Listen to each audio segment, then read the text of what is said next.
Inilah serangkaian peristiwa perang Rusia dan Ukraina memasuki hari ke-251 pada Selasa 1 November 2022.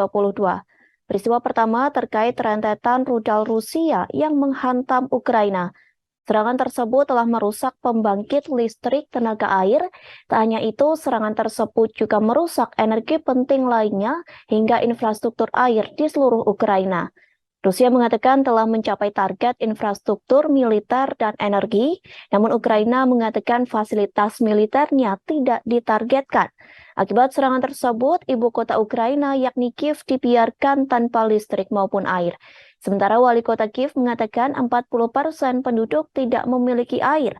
Kemudian sebanyak 270.000 apartemen tanpa adanya penerangan hingga aliran listrik.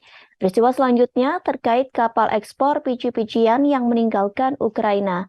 Menteri Infrastruktur Ukraina mengatakan sedikitnya 12 kapal ekspor biji-bijian meninggalkan Kiev. Hal ini dilakukan di tengah keputusan Rusia menarik diri dari kesepakatan biji-bijian Laut Hitam. Keputusan tersebut dilakukan sebagai tanggapan atas serangan drone terhadap armada Moskow di Crimea. Presiden Rusia Vladimir Putin menuduh Ukraina sebagai dalang di balik serangan drone tersebut. Putin mengatakan bahwa drone Ukraina telah menggunakan koridor laut yang sama dengan kapal-kapal gandum yang transit di bawah kesepakatan yang ditengahi oleh PBB. Hal tersebut disampaikan oleh Putin pada konferensi pers pada Senin 31 Oktober 2022.